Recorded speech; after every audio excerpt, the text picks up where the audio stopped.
Assalamualaikum warahmatullahi wabarakatuh. Perkenalkan, nama saya Sugi Hutapea dengan NIM 24086188. Terkait video ini saya akan menjawab terkait ujian akhir semester mata kuliah filsafat olahraga dengan Bu Nina dan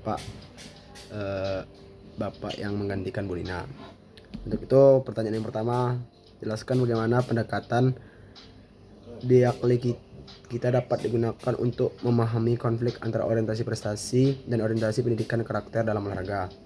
Untuk jawabannya, pendekatan dialektika antara orientasi prestasi dan pendidikan karakter dalam olahraga memandang bahwa konflik antara orientasi prestasi dan pendidikan bukanlah pertentangan yang saling menghilangkan, melainkan dua unsur ini dapat diantesiskan dengan prestasi menekankan kemenangan, rekor, dan pencapaian hasil. Sedangkan pendidikan karakter menekankan sportivitas, disiplin, tanggung jawab, dan kejujuran. Baik, untuk pertanyaan yang kedua, fenomena penggunaan teknologi VAR, HawkEye, dan AI dalam olahraga semakin berkembang.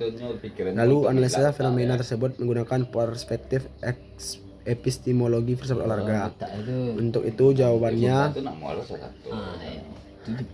epistemologi membahas bagaimana pengetahuan diperoleh dan kebenaran ditentukan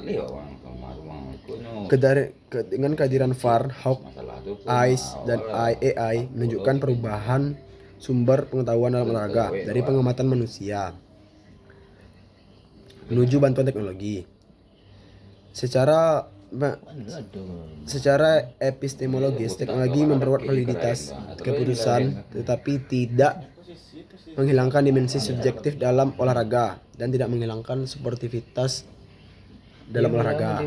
Yang ketiga, makna tubuh dalam perspektif fenomenologi. Untuk jawabannya, fenomenologi memandang tubuh bukan sekedar objek biologis, melainkan media utama manusia mengalami dunia. Dalam olahraga, tubuh bukan hanya alat untuk bergerak, tetapi sarana seseorang memahami dirinya dan lingkungannya.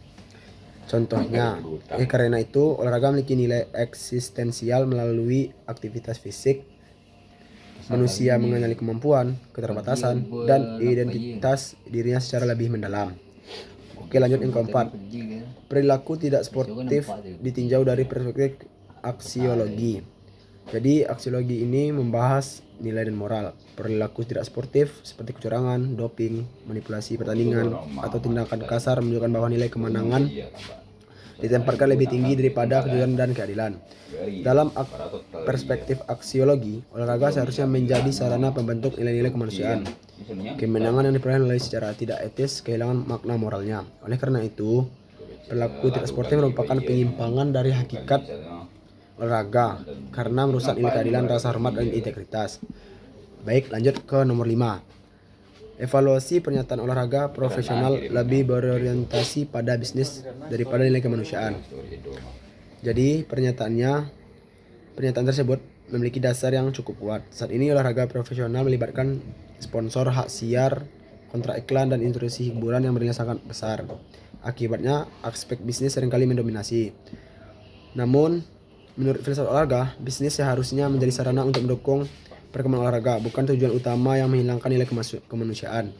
Keseimbangan antara aspek ekonomi dan nilai moral harus tetap dijaga. Lanjut nomor 6. Praktik transfer atlet dengan nilai kontrak tinggi dan hakikat olahraga.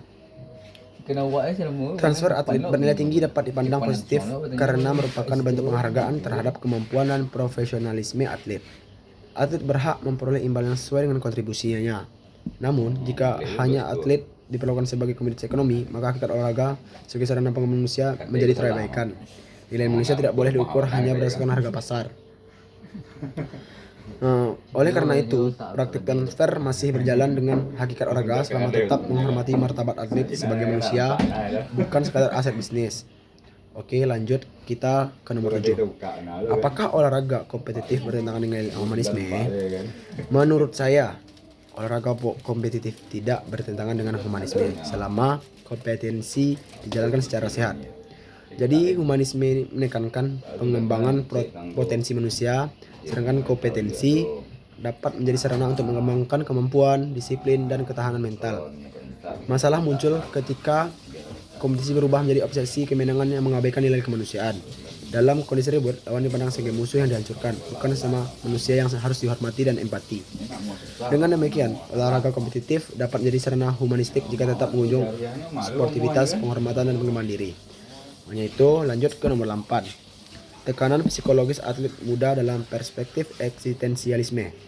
Jadi, eksistensialisme menekankan kebebasan, pilihan, dan tanggung jawab individu. Dalam perspektif eksistensialisme, tekanan muncul ketika kehilangan kebebasan untuk menentukan makna hidupnya sendiri. Atlet menjadi terjebak dalam ekspektasi orang lain.